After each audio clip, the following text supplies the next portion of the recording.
Hello, everybody, and welcome to the finals of the Rising Star Draft. This is it! This is it! We're in it for the very last match. You can see right here, these are our two finalists, Diz versus Derbologist, and we are here for the run back of Week 6. Pretty recent, actually.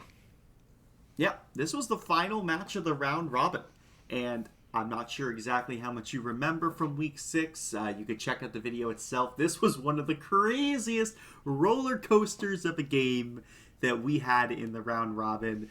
We had Game 2, in my opinion, is the most memorable, of Torkoal coming out, Heatmore getting the Flash Fire boost, Derbologist just ramming through the first 4 Pokemon on Diz's team, and then our Bulova and Aromatisse came and clutched it out. Oh, yeah, that's the Arboliva sweep. That's just the cliff notes, though, folks. If you want to check out the whole thing, go to youtube.com/Drizzlefrog and check out the Week 6 draft. Like, comment, subscribe, hit the bell, smash the bell, crush the bell into a million pieces. I've lost a bit. Yeah. There's no more bell. Absolutely none. That's how much you're smashing that bell to get those notifications. No bits, even. This isn't even funny anymore. But either way, what we mean to say is last time Diz won from a hell of a comeback. Yep. So, wondering to see how much of that will echo in these final matches. So there's As a reminder, it's still a 2 out of 3, correct? Yes, this is a best 2 out of 3. And so both of them go into this knowing the fact that this is going to be only to 2 games, unless we go to a game 3, which I'm hoping we go to a game 3. It's the finals. We gotta do it for dramatic tension, right? Mm-hmm. Not that we're throwing or anything, folks. We wouldn't throw. The finalists would never throw versus each other to make it to a game 3. Of course. Nah, for content? Nah. Nah. Look at the video time. Do you think anyone threw? I actually don't know how long we're gonna go for, so. Going into the match, there's an interesting dynamic going on here, and I want to sort of talk about the mindset of both of these players heading into what the finals may be. Their match versus each other is very fresh in their minds. Like you said, this is Week 6. This is super recent. Only 2 weeks ago, these two played against each other. So I'm sure Derbologist was constantly thinking about, how did I lose to that Caparajah? How did I lose to that Arboliva or Aromatisse? What can I do to improve my chances going into the finals to make it better? And on the other foot, Diz was thinking, wow, those matches were probably too close for comfort. What can I do to improve my chances and maybe put in a more dominant showing to not even let Derbologist get that close to winning those matches? And I actually did get a chance to talk to the players about how they were feeling going into the match. And I know Derbologist was really thinking about what he viewed as certain threats on Diz's team. Like, he was very much like, Torkoal is a problem, but it's not a huge problem. I'm able to temper it with Heatmore Flash Fire. And Hippowdon being able to set up the stand means Drought isn't as big of a problem as it is against a lot of the other players. So he wasn't too scared of the Torkoal. It was the Aromatisse and the Arboliva, and he wasn't expecting the Caparajah to be as tanky as it was. So I know that was his sort of mindset going into this finals week.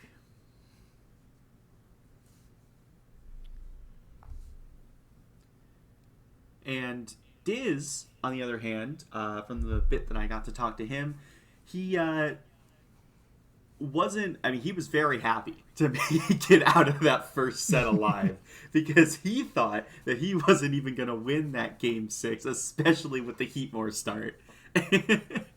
And so, we have the Skull Villain switch up, which he was not entirely sure with how important Lilligant was in these last couple weeks. And so I really do like to switch to Scovillain, see what it can do. It gives you that same chlorophyll boost, but has the potential to be more offensive, give you both of those Leaf Storms. Both Pokemon can learn that to put some pressure on, as well as giving you some pretty good fire coverage as well. That way we're not just dealing with Torkoal, Scovillain also has a chance to deal that offensive pressure. So that was sort of their mindsets going into this final week. What do you think about those thoughts, Trevor? Yeah, it all sounds pretty sound right now. Both teams are looking pretty familiar aside from that Scovillain, but Scovillain does seem to fulfill the role that Lilligant would have as well, being a chlorophyll mon. However, Lilligant was more, from the way Diz was running Lilligant, it was more of a support mon, just kind of getting that speed from the chlorophyll and using after you so Torkoal could just blow the fuck up. But with Scovillain having the chlorophyll boost and just like, I want to assume more special attack. I'm actually not sure. I'm going to check while I'm talking. Just be able to have an extra threat on the field of that. And because it's grass fire, I don't think it I want to say it resists more than Torkoal would at least. So like I don't think it's going to get one shot by an earthquake. I could be wrong though. It has slightly less special attack than Lilligant, but having more coverage with the fire type moves would be very helpful for Scovillain. It's also a little bulkier. You're always running a little bit of a risk running some more fire moves, especially since we knew how important Heatmore was in that last matchup. But I anticipate that Diz has a plan for that. Has a plan for this Heatmore, because I think that was the biggest obstacle that Diz had to fight in that last week, is dealing with that Heatmore. Yeah, I think the last few times that he did deal with it, it was like an earth power from the Torkoal, maybe, or an earthquake from the Copper-Raja, but I actually don't remember if that was correct. I believe it's Rock Slide the Copper-Raja was using. That's right. So, I mean, the big thing I want to look at in this is if Heatmore's the problem, and Hippowdon, because if you can get Hippowdon out before Torkoal comes out, you don't have to worry about winning these Weather Wars. Hippowdon's the only one that's going to put that up, so Torkoal can come out and just work its magic from there if Hippowdon dies. So how do you do that? How do you kill this Hippowdon? And I'm looking at these two grass types on the other side thinking, you know what? I've seen these Leaf Storms. I've seen Grassy Glide to be able to gain some HP, but also be able to take down this Hippowdon at the same time. Like, I can see the vision. I'm wondering if Derpologist will be running a more specially defensive Hippowdon then, just in case. But I say that, but even then, what if Diz is running a physically offensive Scovillain? Because it has the same amount of attack and special attack, so being able to cover both would be pretty good. Yeah, Arbolova can dip into the special side with Leaf Storm. Scovillain can dip into the offensive side with Seed Bomb. So you can't cover your Hippowdon for all the bases. Something's going to smack into this for a lot, if that's the problem you need to be looking at. It's weird that we see Delmies and Berserker on the side, and we're not considering those the threats. That's true. Well, as we've seen before, they're definitely a threat with the Terra Steel, Ironhead, and all that stuff. But, we got Torkoal, who's doesn't give a fuck about that. Two Mons definitely give a fuck about that, but Scovillain doesn't. I'm not sure if fighting definitely resists steel, right? Does it? Fighting resisting steel? Does it? Oh, that's a good question. I should know that. I imagine not knowing your Pokemon typings. I mean, it's very, very obviously, I know this directly off the top of my head. Of course, would fighting resist steel? That's where's fighting on this type chart? I mean, well, I know that Delmies could go for a Poltergeist. It's neutral, okay. Yeah. I know Delmies can go for a Poltergeist instead, which, while not being super effective and not resist either, still deals way more damage because, holy hell, I think it's 90 base power. It does no, I think it's more, actually. It does way too much fucking damage. All at the cost of the opponent having to hold an item. And when would you not be holding an item in competitive Pokemon? Especially on a Pokemon like Torkoal, where you're probably running something like Charcoal. Copperage is definitely running that Life Orb, because Life Orb Sheer Force is a hell of a drug. So I definitely think items... There is a world you could build around Poltergeist, but you're not even positive if Delmies is coming. So should you prepare around a Poltergeist world if you're not even sure it's going to be real? Who's to say? We've seen both of these players over prepare in their own ways before. Yeah, the last thing to mention is if we look back to week 6, the only thing that has switched on Derpologist's side is we actually didn't have Delmies last time. Last time we were looking at this, it was instead, I believe... Arbok, right? Arbok, yeah, Arbok.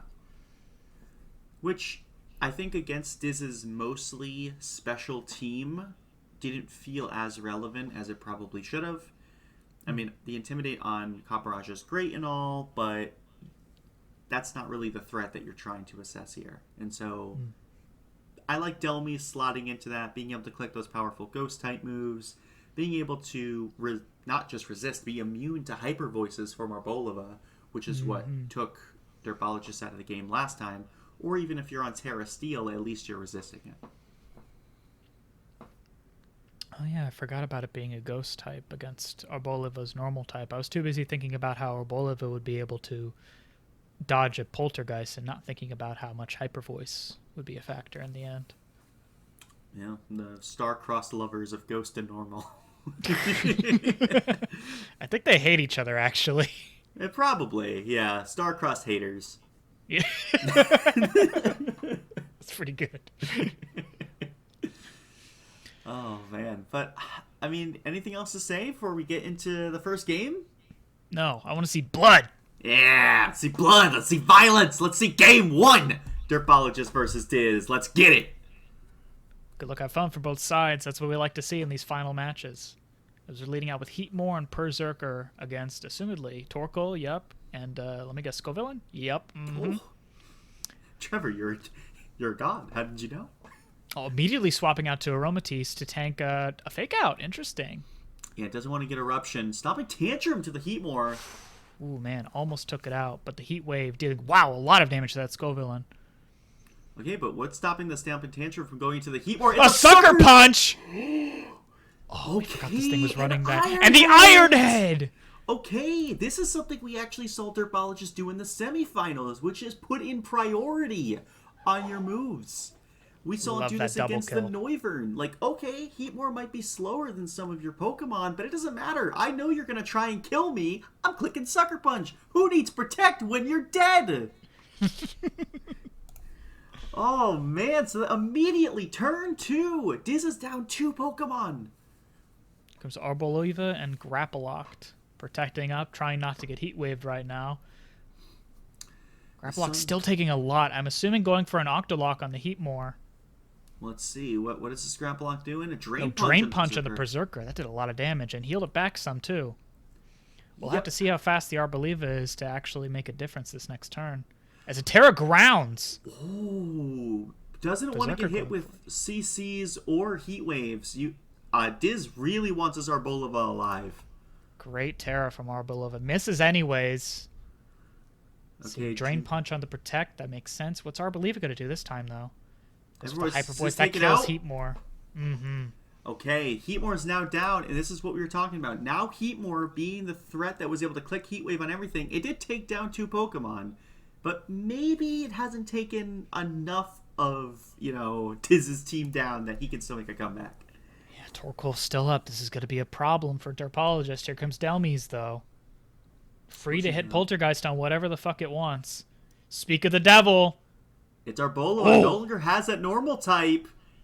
I've also noticed now it loses its berry. That this thing isn't Seed Sower. I believe this thing's been hit before and hasn't put out grassy terrain. Isn't it only physical hits? I don't remember. Well, it just got hit with Poltergeist. That's not a physical hit, is it? Yeah, it's a physical attack. Oh, maybe it's contact only then? Here, let me check. It could also be Harvest, but we've seen Diz run Seed Sower every other week. That's true. It is holding a berry, so it makes sense if it was a Harvest. Yeah, when Pokemon is hit by an attack, right? It's definitely Harvest, folks. Okay, Ice Punch into the Delmies. And the Earth Power as well. Not enough to take it out. Forgetting that it's not actually a Steel type. Not yet. Yep. But there's the Harvest. Could have been trying to read a Terra on Derpologist's part. The Ice Punch went into the Delmies instead of putting a Drain Punch into the Berserker, which I think is what Derbologist was trying to read here, switching into Mandibuzz, because Mandibuzz can eat that better than Berserker can. Absolutely. Ended up just going Ice Punch into the Delmies. Like, okay, just fine. Double that stupid fucking anchor. Makes sense. Yeah, kill the anchor. Air Slash on the Grapple Lock is down. Okay, for the Grassy Glide instead. Glide. Whoa, it did so much! Oh, right, it's ground. Holy shit! Yeah. Wait, hold on. Wait. I thought Grassy Glide only worked on grassy terrain. No, it only gets priority in grassy terrain. Oh, damn.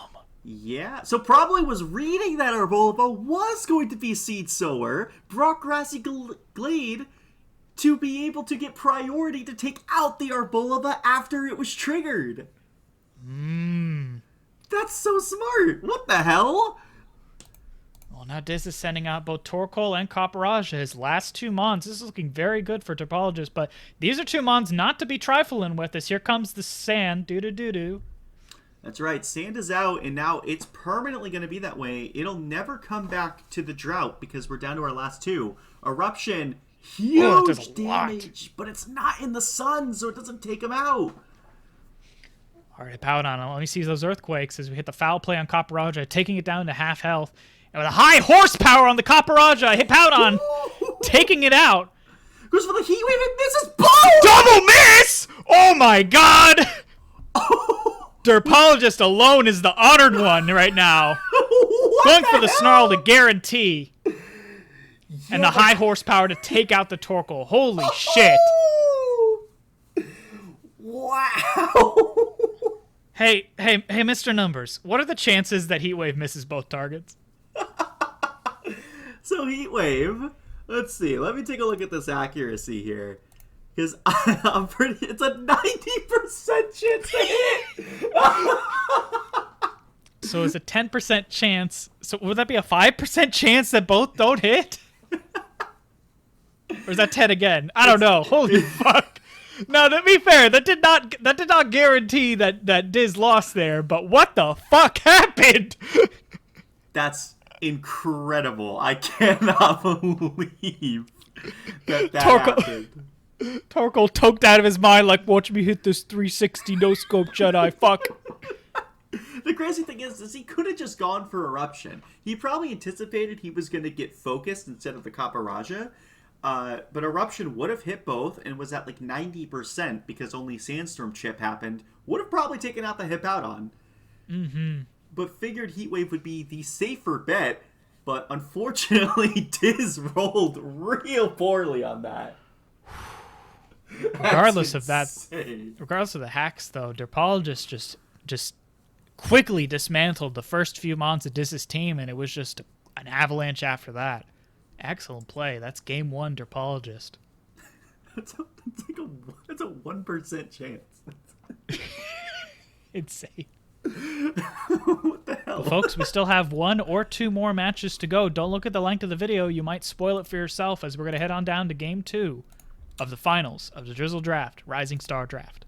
That's right. Here we go. Draft 2. Game number 2. This is it. This is you have to play to stay in the draft for Diz. He needs to win this match in order to get a chance to go to that game 3 that we're all looking for.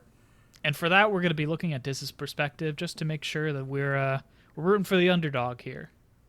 That's right. What do you think needs to change going into game 2? We saw Heatmore come out. Is Torkoal the initial switch-in?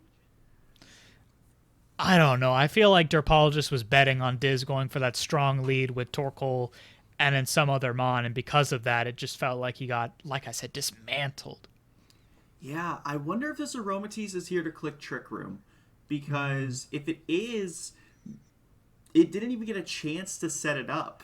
Like, we don't have an After You with Chlorophyll on this team anymore. So if you're relying on a Trick Room to be able to start going first, you need to figure out a way to not get iron-headed by the Berserker or by the Delmies. Like, how are you going to keep this Aromatisse alive?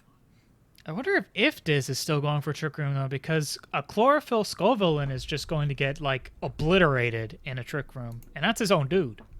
That is fair. Yeah, it's possible. I just can't imagine what you'd be bringing Aromatisse for outside of bringing a little bit of healing with Wish and maybe Trick Room like we've seen it do before. Like, I know it can click Dazzling Gleam, and that's cool or whatever, but... It's chip, but that's about it. Right, like, why else are you bringing this stupid troll doll? This cunty-looking Furby. Right, exactly. Like, what are we doing here?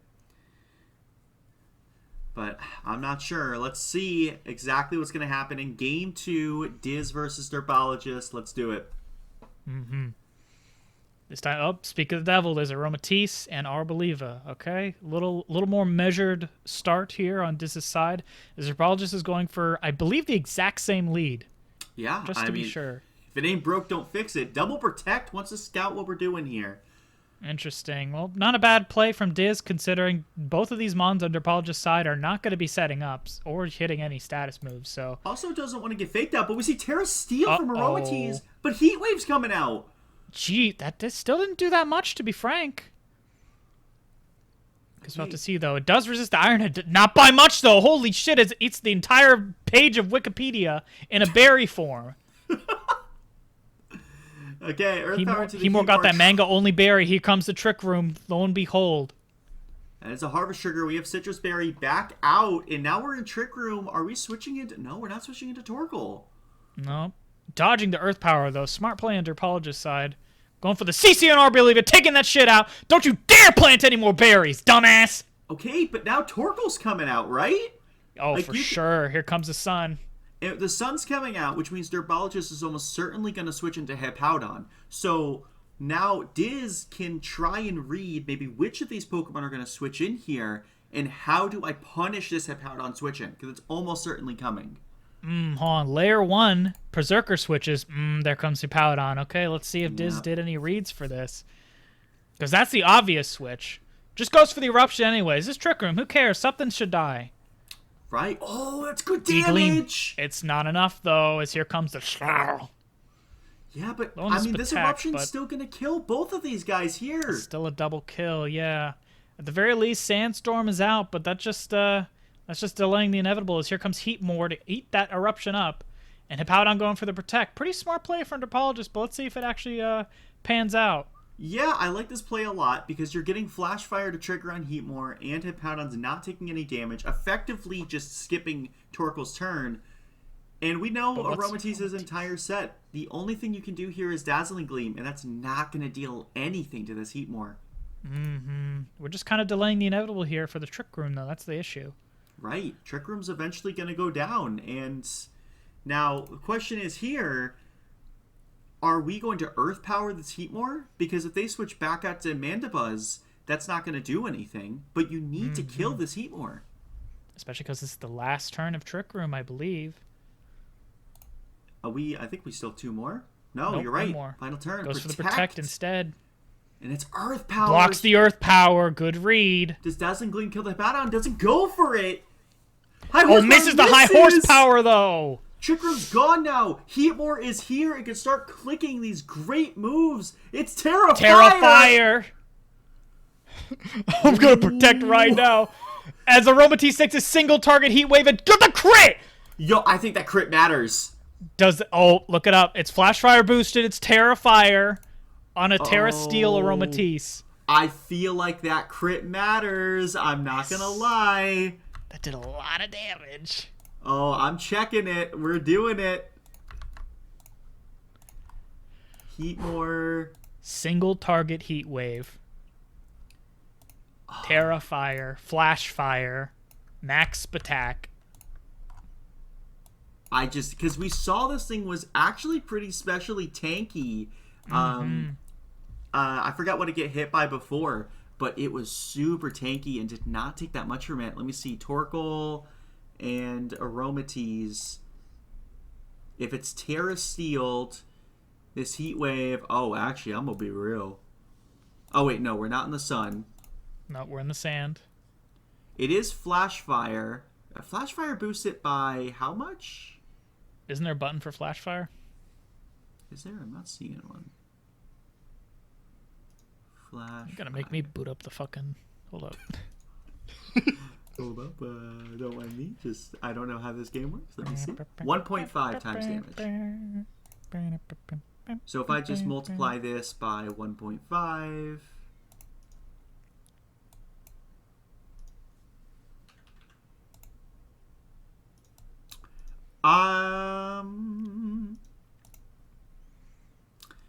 Actually, I don't think that crit does matter.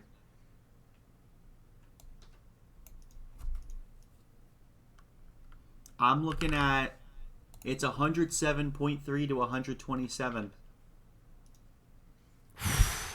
Yeah, I don't think that crit matters because... I don't know if it mattered. Yeah, it's just a little too much damage. That does a lot. Hey guys, Editing Zach here. I just wanted to take a second and talk about how absolutely incorrect I am during this video. I've run the calcs here. You guys can see it. I have this level 100, Terrifier, Terra Seal, the heat wave here doing 67.9 to 80.7. On a crit, it would do 102 to 121. I was just curious because I was kind of bamboozled by the fact that it killed in the first place, because it definitely shouldn't have without the crit. But yeah, that's where we're at. It definitely should have killed. During the video, I was calcing this for Torkoal for some reason, not Heatmore. So that's why I was getting more damage. But this Heatmore was not built to be 100 or 252 special attack. It was 120. So it should not have killed there without the crit. But hey, that's Pokemon. But anyways, rest in peace, Aromatisse.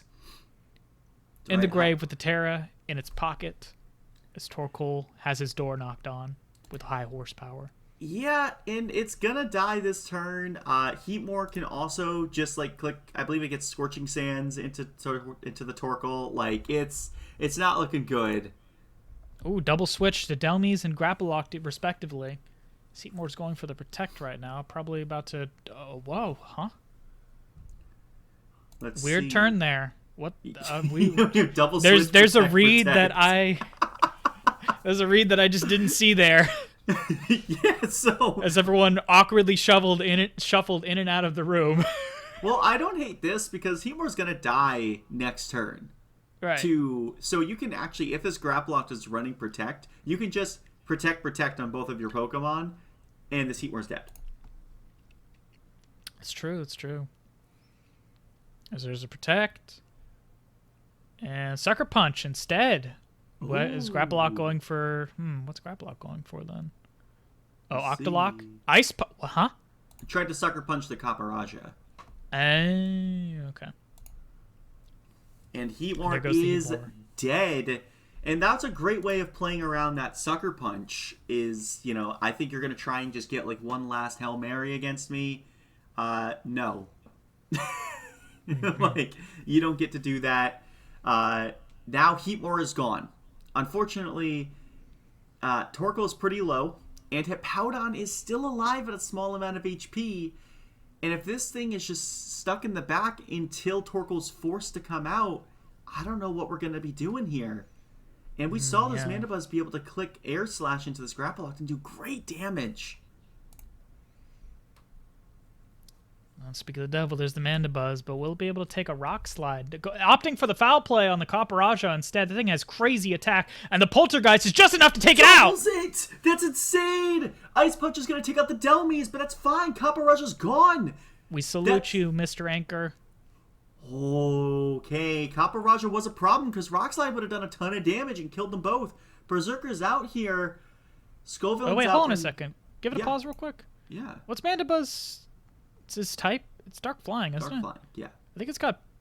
Does it have goggles on? It has Overcoat. Oh, okay. Yeah, that prevents it from taking damage from the Sandstorm. Okay. I was about to say, that'd be weird. Anyways, back into it. We got a crit fake out on the Grapple Lock. Did an air slash on the Scoville, and wish the crit was on him instead because holy shit, it almost one tapped his ass. Yeah, Got the now- flinch on the Grapple Lock too. Holy hell. Well, fake out, but...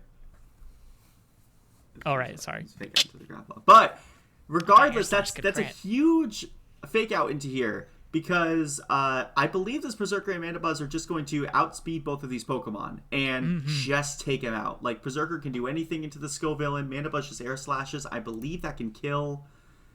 Sandstorm's gone. But that wasn't a deciding factor of the match. Here comes Behemoth for his debut appearance in the finals right now, and Torkoal's back out. Torkoal's back out, stopping Tantrum, doesn't want to die. And then foul play into the Scoville and takes it out. And now we are in the final two for Diz. This is Torkoal and Grappalocked. Once again, we're going to have a switch to Hippowdon, I would imagine, which is going to permanently erase the sun from this game. Derpologist playing excellently around the Weather Wars here. Opting not to go for a Hippowdon then immediately, though. Instead going for a Snarl to weaken both Mons. Missing in a Protect, though. And setting up a Light Screen, Behemoth. Mandibuzz is taken down, but now Light Screen is up. This Heat Wave is not going to do as much as Diz wants. But we have two very low Pokemon. Why is... Oh, goes for the Fake Out. That's why. Okay. I was wondering why I didn't just set up the Sun right now, as that Psyshock does a lot of damage. Not enough to kill Grappalock, though. Oh, Brick breaks the Light Screen and takes out Berserker! Oh, fuck, it might not be over! We're down to the final two! It's Grappalock Torkoal versus BM and Hippowdon! BM is kind of a slow Pokemon. Everyone on this team is slow. Hippowdon is at such a low HP. But Hippowdon's definitely faster than Torkoal. And we saw BM is faster than Grappalock. So if BM goes into the Grappalock and Hippowdon goes into Torkoal, is it over? This might be over. It's a Protect. Opts for the Protect instead, getting the leftovers healing. Killing the Grappalock with the Psyshock, though. No funny business, Mr. Man. And the Heat Wave solo Behemoth, not a lot of damage. This thing is especially defensive. Not a lot. And we know Behemoth's going faster, but so does High horsepower takes out Torkoal. Derpologist wins 2-0. 2-0 for Derpologist in the finals means we have crowned our winner of the Rising Star Draft. Congratulations to a well-fought season to Derpologist 4. One couldn't do it. 2 failed to make it. 3 couldn't get out of bed that morning. But Derpologist 4 finishes the tournament. The tournament. Wins in an incredible fashion. Went into this playoffs bracket as the 4th seed, mind you. Fitting. Only came into playoffs because they won the head-to-head against Guardian. That's true. And Derpologist barely making playoffs and then able to beat ABC and Diz, both people who he lost to in the past, to come out as the victor. What a crazy underdog story. For real. Especially looking at the stats. Yeah, I mean, so Derpologist coming in 2-3 from the round robin stage and then winning both of his matches, ending at a 4-3 total win-loss record over the entire draft. There's so many things to say about not only this game, how well he played in practice for prep against the Weather Wars, understanding what the wind condition was. I need to double focus this Caparaja. I need to bring things like Grassy Glide to deal with Arbolova. Playing incredibly in this set in order to take it out in the finals. So much can be said about how well Derpologist played this set. You said his final score was 4-3, is that right? 4-3, yeah. Wow. I know the format was a lot different from the our first Drizzle draft, but like it wasn't nearly as close last time. These have been some really close matches throughout the entirety of the draft. If our winner's 4-3. Yeah, so he was 2-3 going into the round robin stages. And winning only versus Guardian and Shine. And losing to Daewoo, ABC, and Diz. Goes in as the 4th seed and then wins his next 2 sets consecutively against ABC and Diz. So, I mean, just looking back at the last draft as well, if we want to talk about the popularity draft, 4-3 was what Photon Debugger got last time, which gave her 4th place in the draft. But is enough to win Derpologist the draft because of playoffs. Just goes to show you can't give up just because you're 1-3. Or you can always come from behind and win. Especially especially in a bracket like format down here in playoffs. That's just hype. That's right. You got to play decent enough to good enough in that round robin stage to make it to playoffs and be able to come back and give us this story. It's so important. Play every single match. Do your very best every single time. And I mean, Derbologist, the absolute symbolism of that mentality.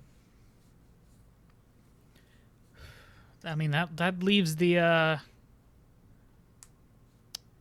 top three score then as Derpologist in first, Diz in second, and I believe ABC and Diwu tied for third place. Is that correct? Yep. ABC and Diwu both taking third after unfortunately dropping in that first round of playoffs, but still very well done to both of them. Went 4-1 in the round robin stage, where you're number Very 1 and excellent. 2 seeds. It goes to show you got to be prepared for everybody. Like, even That's if you're trouncing 4 people, if that one guy shows up again, it could be over. And it was. Like, this playoff bracket is it's so crazy because everyone who won was who they lost to against in the round robin. Like, Derpologist beat ABC and Diz, who he lost to, and Diz beat Diwu, who he lost to in the round robin. So it was just the exact opposite of what they did in the round robin. It's incredible. Like, it really shows strong adaptation from all of our players. Right, which is exactly what you want to see in a draft format. Mm-hmm. I also want to give a great congratulations to Diz for a fantastically played season. Unfortunately, came up just a little bit short. I think that game 2 was super indicative of what you're capable of against this Weather Wars. You almost shut down this Hippowdon for what it really needed to be, which was your Torkoal win condition at the end. But it came down to the wire, and Derpologist won in the end. However, silver medal is still good. You're still the best over all those people underneath you. You can't be scoffing at that. Yeah, like I said, incredible season. Ending the round robin 3-2, and then going 1-1 in the playoff bracket. Nothing to sneeze at. Actually, ends up with the same record as Derbologist, 4-3. Funny enough. Mm-hmm. Just unfortunately, that last match was just enough to seal it. I think you played an incredible season. You brought your favorite turtle every single week. It did work. I actually don't know if Torkoal's your favorite turtle. I wouldn't blame you. He's very happy looking. He's a cool Loves dude. violence. But there is Turtwig. He's That is pretty true. good too. But folks, that's it.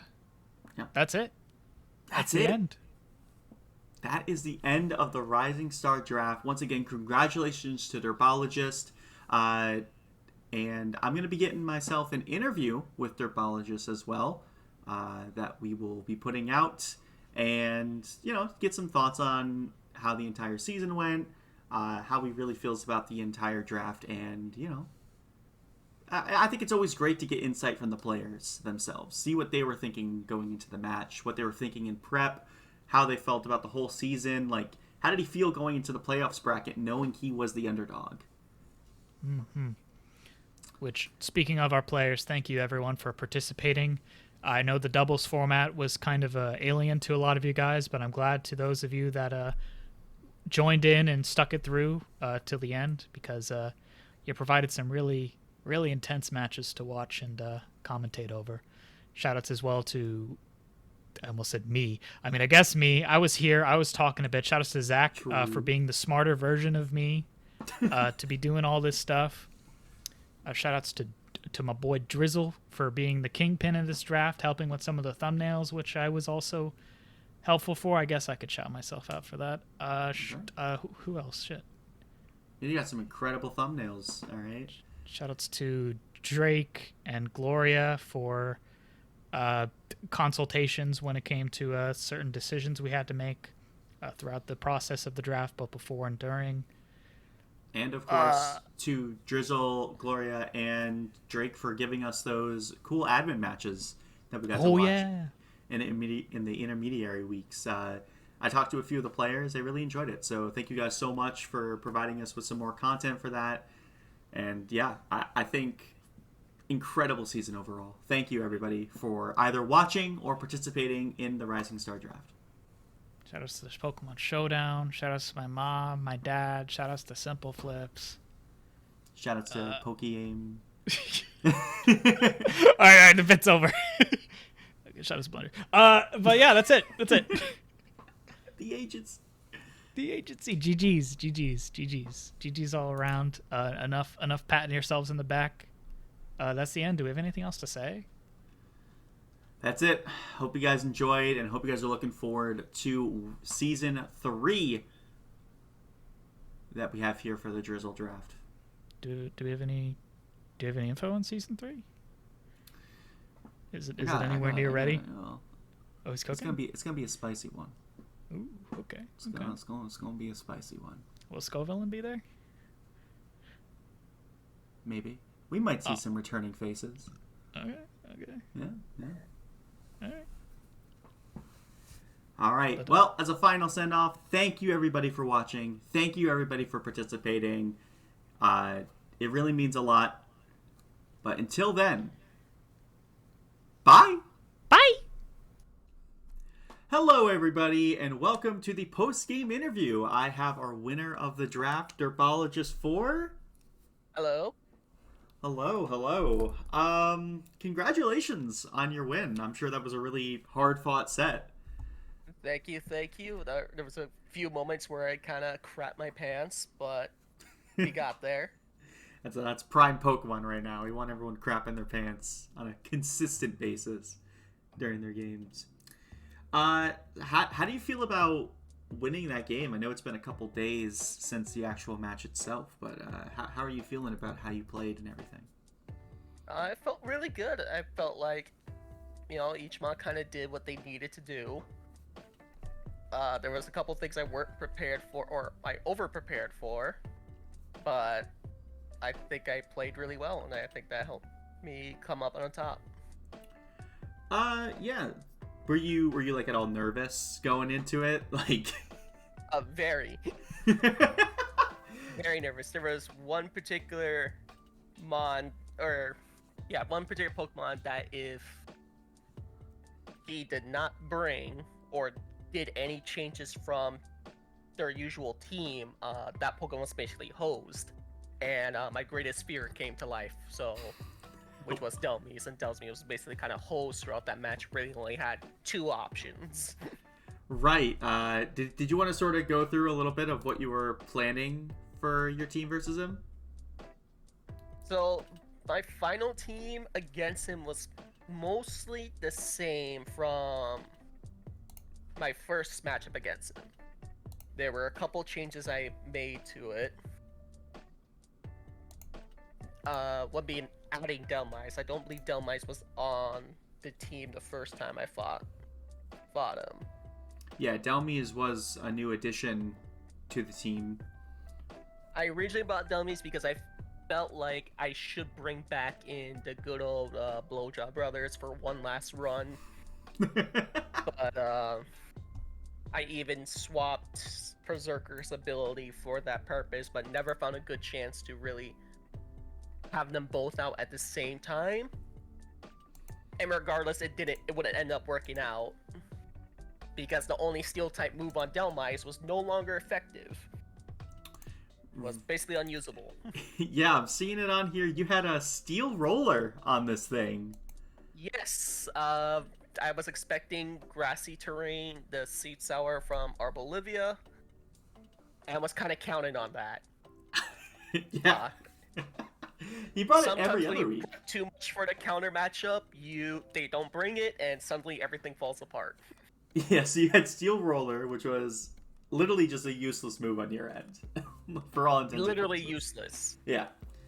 And then, Then it had a weak grass type move. Didn't get priority. It was just a generally weak grass type physical move.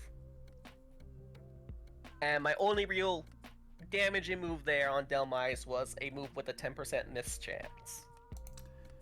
Which luckily didn't miss. Did not miss. Yeah. No, instead I missed the 5%er. Which was high horsepower yeah. on Hippowdon. I did see that, but I mean, we can't talk about missing unless we talk about. There was one instance in the set where Diz clicked Heat Wave, and it missed both of your mons. Wave. Yes, that was a huge feels bad moment for him. Yeah, it was a crazy moment. I remember we saw that. We're like, "There's no way we missed it both. It's both like a 90% chance to hit," and your Pokemon just are like, "Nah, I don't feel like it." No, not today. We're taking the W home. Yeah. How did you, besides the Delmies, how did you approach sort of team building in general? Was it like on a week by week basis? Did you have a game plan going in when you were drafting? Like, was there a mindset you focused in on when you were team building? So, generally, came to team building, it was usually a case by case basis. Week 1 was probably the only excluded thing. Week 1, it was kind of just a general game plan I kind of saw from the draft that I tried to push forward. Mm-hmm. But every other week was generally a case by case basis. It was generally looking at my opponent's team, figuring out what are the biggest threats on their team, like what could I not beat, and try to counter build around that, or what like destroyed most of my team and try to counter build around it. Okay. Are there any examples you can really think of? You're like, I really needed to build around this mon or this pair of mons. The biggest ones were for both of the drought setters in this draft. ABC's Ninetales and Diz's Torkoal. Both of those fire types pose the most of my team, with very little resistances across my entire board. In fact, I have quite a few weaknesses. So if either of those two mons set up their conditions, it was kind of impossible to beat. So that's why a lot of those matchups I brought Heatmore with its flash fire ability to try and counter around that. Also always brought Hippowdon, so that way I could, cancel out their weather, put in my weather. Yeah, we saw. Except for, sorry, go ahead. Yeah, we saw it come like huge effect. I think being able to take out the sun from underneath Torkoal really saved a lot of your Pokemon, potentially their lives, at least a lot of damage. Not even just that, it's also just for the general special defense boost ground, rock, and steel types get on their Sandstorm. That definitely helped. Yeah, even against ABC and them, I brought Hippowdon specifically because they had a lot of special attackers, which I didn't have a lot of. Most of my mons were physical. So those were like the two teams. Of course, you had to fight them in finals, right? How else would it work? Yes. So having to fight them in the last set, I mean, did you feel like you not necessarily had the objectively worst team, but you feel like you had a harder time team building because the sun put you in such a deficit?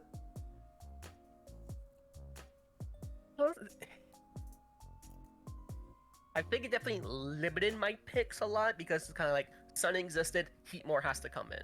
Hippowdon has to come in to take advantage and take away their weather. Mm-hmm. So like that's two kind of dedicated slots kind of taken away into just, having to count around that weather. Right. Yeah, I think it's an interesting team building to have to do. And I mean, that's just Weather Wars, which wasn't really something, as somebody who's experienced in the drafting format at this point, being in the popularity draft, this was a completely different format, right? We're talking singles to doubles. Terra is now legal, completely different roster of Pokemon. Like, how do you feel having to shift into a completely different format from draft 1 to draft 2? I think the switch from singles to doubles wasn't too extreme. I think for me the biggest shift is Terras are now online. Now I need to think about when team building, what should this mon's Terra type be? And then I have to figure out, okay, what will my opponent's Terra type is? And how can I play around that? Although, to be honest, I didn't really do that very often or at all. I just kind of like, if they tear it, they tear it. We'll figure it out later. As for future me to worry about. That's for future me to worry about. Like, for example, in that finals match, that Terra Steel on Aromatisse, I was very much unprepared for. That was a very good Terra on his part. Yeah, you still did a lot of damage into it. It ended up working. It saved it from dying to the Iron Head from, I believe, Berserker. Yep, and it got its Trick Room up, which was a huge concern of mine. That's what lost me my first match against him, was he got Trick Room up. Yep.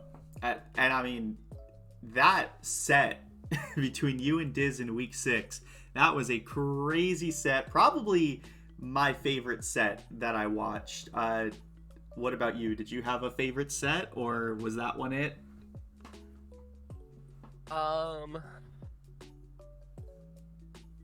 Personal favorite really goes up to week 1. Just seeing the silliness I spotted in the draft build come to life in the form of Berserker plus Delmai's combo was really peak to me. I know, when you just hit a mon that resists your type effectiveness and is still Okos is fantastic. Yeah, definitely spicy to say the least, right? There's a lot of really cool synergies I think were found in the draft, and getting to utilize them to its highest potential is probably the coolest part, I would say, about this kind of format, right? Would you say that apart from Terras and going from singles to doubles, that you had a different strategy for drafting or playing this time in contrast to the popularity draft? Been a while, so it's kind of hard to exactly remember what my mentality was in the popularity draft. But maybe I think I was more in this draft. I think I've been a lot more counter mindset when it comes to team building. Less about trying to build my own team and advance its own playstyle, but more focused on how do I counter their threats that they frequently use, and then build around that. I don't believe I had that much of a mindset in the first draft. I could be wrong. It's been a while. Yeah, fair enough. I mean, that mentality is a bit hard to do in the first couple weeks at the very least, right? Because as we progress to the later weeks, we can see, oh, well, I have 4 different weeks of watching ABC or Diz playing in order to draw experience from, so I know Torkel's probably coming, right? Or I know Ninetales or Noivern are very likely. Yep, exactly. It's a good strategy. It's what makes draft, as interesting, is because you can't just keep using the same strategy over and over again. You have to adapt to what you've seen your opponents doing and what you think they're going to bring versus you. I think to some degree, right? I think Diz proved an excellent example of the counter argument. Sometimes your strategy is just good, and you could just run it through each and every time. Yeah. Right. For the most part throughout this draft, he ran the same team each and every time, and he performed really well with it. Mm-hmm. Until, I would argue, we saw people begin to adapt to it, right? Mm-hmm. Yeah, no, that's fair.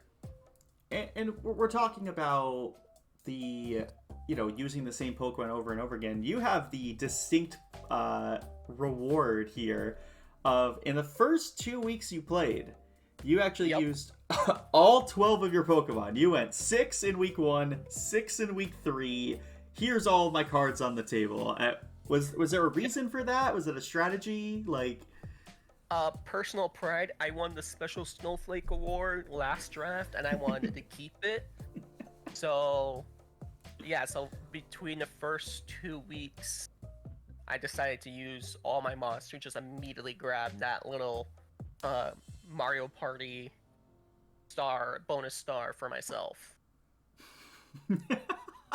That was really it. Nice, incredible. It just There was no like grand plan. Let me test what all these mons can do. Nah, no, I just wanted the title. just wanted the title of being the fastest person to use all their Pokemon. Yep. Before anyone else. Exactly. Hey, you know what? We take those. You definitely got it. I'll tell you that. You definitely got that.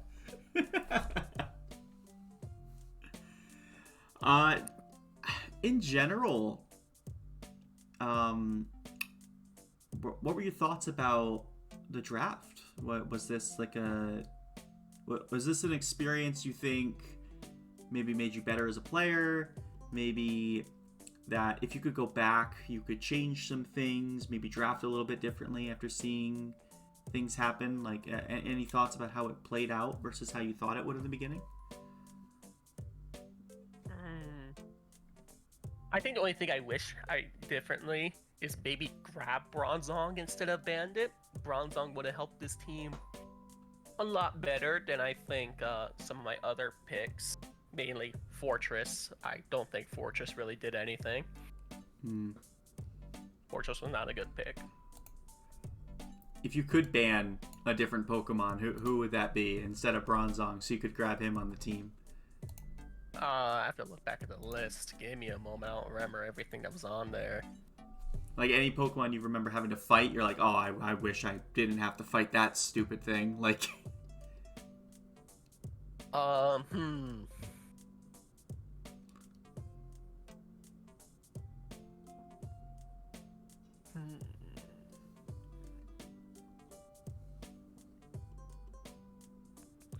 can't think of anything that was super problematic. I wish this thing was just gone and I never want to deal with it.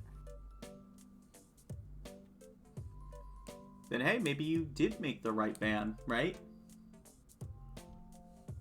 Because maybe somebody else would have picked up that Bronzong, because you were in position number 7 in the draft, so you definitely you didn't have the prime picks at the start of the draft. Was Arbok your number 1 pick going into round 1 of the draft? I believe Arbok was my number 1 pick. And it was quite simple. Intimidate is the best ability in doubles. I knew that. Grabbed Arbok, which I knew had that ability. Mm-hmm.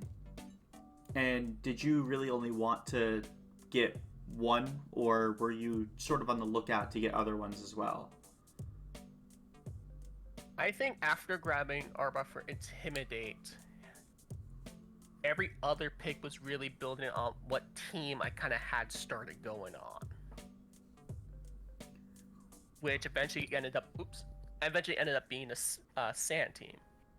Because I saw there was many weather setters in the draft, and I kind of wanted to build a weather team. And by the time my picks kind of came to me, like pick 2, where I could start branching out into weather territory, the only real options left was either Sand or Sun. Yeah, it was just Sand or Sun, or Ice. Or Hail. I eventually picked up Papaldon for Sand and started building a Sand team. And then I think after pick 3, I was like looking at the mons that work with it, with Sand, and I noticed Dhelmice's ability and Berserker's hidden ability. And I was wondering, do these things stack like I thought they were? Mm-hmm. Felt fairly confident that they were. So I picked those 2 up right next to each other. And as we saw week 1, yes, they did stack, and they stacked quite well. Very well, I would say. Very well. Did you end up doing a calc to see how much damage that would have done? Like, not just 100%, but like actual amount of how much multiplication? No, all I know is if all my multiplier math was right, I think it came down to like a 6 point something multiplier. Oh my cross god. Damages. 6 times damage. That's, you just type that into the calculator and it just says rip. Yeah. That's incredible. 6 times. Yeah, Yeah, you had Steely Spirit for 1.5. Steelworker for another 1.5. Fucking, hold on. Let me pull up calc. We could just do this right now. Let's just do this live. 1.5, another 1.5. Terra gave another full 1.5. Then we had the plate for 1.2. And then Helping Hand was what, 1.5 again? I believe Helping Hand's another 1.5 boost. Yeah, it became 6.075 multiplier. 6.075 times damage is insane. Yep. It was absurd. Is there a reason you didn't want to go back to that in future weeks, knowing how much damage that did? Was it just Shine's team was particularly weak to it? Were you afraid of overusing the same mechanic, or...? I think it was primarily overuse. I didn't want it to become too predictable. Like, I know the second week where I played, I didn't use it because that's when I did the full team rotation, right? Yeah. Just to earn my little title. But the next other weeks, let me see where the teams were. Because, like, week 4, which you brought versus Daewoo, which was your first week after achieving your special Snowflake, I don't see the Helping Hand Ironhead here. I believe it's because at the time I was concerned about more important threats or bigger threats that I don't believe I would be able to set up these particular two. Mainly because in order for the strategy to really work, is I needed to save Terra for Delmise.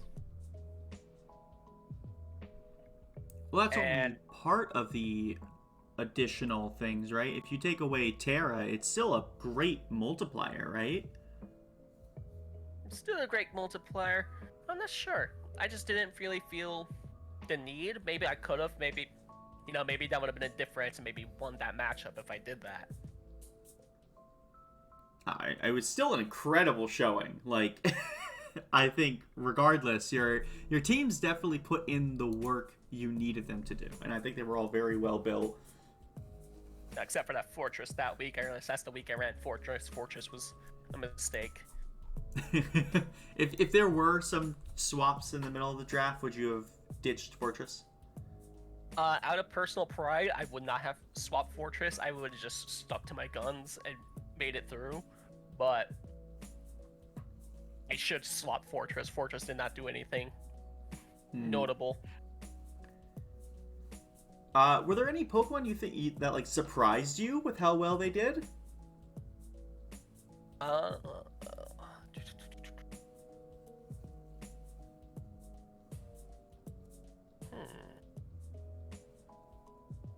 Keyboard really turned around. His first showing was not very good.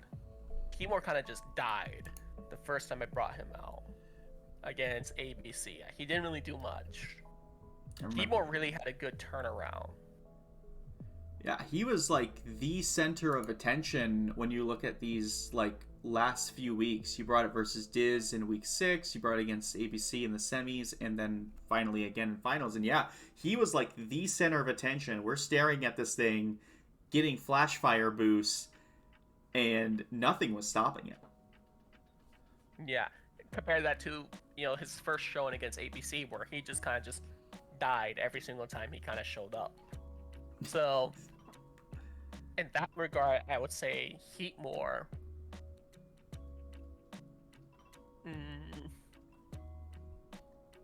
Let me see. I think who else did surprisingly better than I kind of thought they were going to.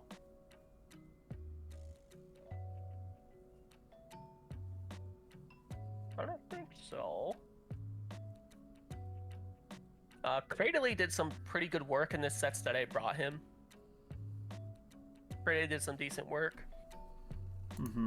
Having access to that Storm Drain ability to gain an immunity to water types is always a great thing to have. Togedemaru Maru surprised me with how easily he just dies. I don't know, there was many turns I was kind of expecting him to like take one hit, deal some damage back, because I usually build him somewhat defensively. You know, Iron Barbs, Rocky Helm, but like pretty much every time he kind of came out, he kind of just got slapped. Whether by your own Pokemon or theirs. I only killed him once, okay? He clocked in, he clocked out. That's what he was there for. Oh, man. So you've, like, if Heatmore, Cradily, like, these Pokemon in general are in this draft because they're typically overshadowed by Pokemon that are better than them. So would you say playing in this draft, fighting against other ones, you know, you've gained an appreciation, you know, maybe next time you play through Pokemon or something, be like, you know what, maybe Heatmore ain't that bad. I'll pick one up, even though you don't get it till, like, the late game of Black and White, I'm pretty sure.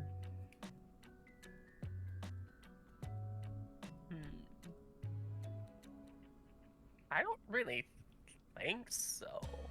Like, these ones really shine because of the limited pool that we were kind of in.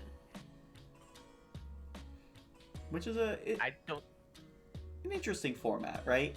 Yes. Although I do very much like this format, it was something I found really enjoyable in the last draft, was when I picked, you know, questionable picks that were very much, we found out later, very much under the power curve compared to everybody else's picks. But trying to find a way to make these weaker mons work was kind of a fun challenge for me. It's like everybody is making those same questionable picks you did. Yeah, now everybody's making the same questionable picks. Now it's not just me. Well, I mean, I'm glad you enjoyed this format in specific. If you had to, would you repeat a format similar to this if for like a third draft? Would you want it to be that same sort of power level? Would you want there to be anything else that would get implemented into it? You think that would make it more interesting? I wouldn't mind another draft at the same power level. I think we kind of need to do like a little cup league. Just do it with, you know, first stagers only, first stage evolutions, with no Eviolite, of course, because otherwise every mon's going to use Eviolite. I would also like it in like another draft for there to be item limitations, and that like every mon has to hold a different item. There were some weeks where I noticed some opponents, you know, had multiple Pokemon with like Life Orb or something. Just having to have each Pokemon have a different item, you know, kind of just increases the amount of variety that's in play. Okay. You think that would make the battles more interesting if you have to have... You can only put leftovers on one Pokemon. You have to choose which one you think best fits that. I think it will make some set building or team building a little bit more interesting. You can't just get 3 bulky Pokemon and put 3 leftovers in all 3 of them and just, you know, go out and stall. That is an interesting proposition. Definitely interesting.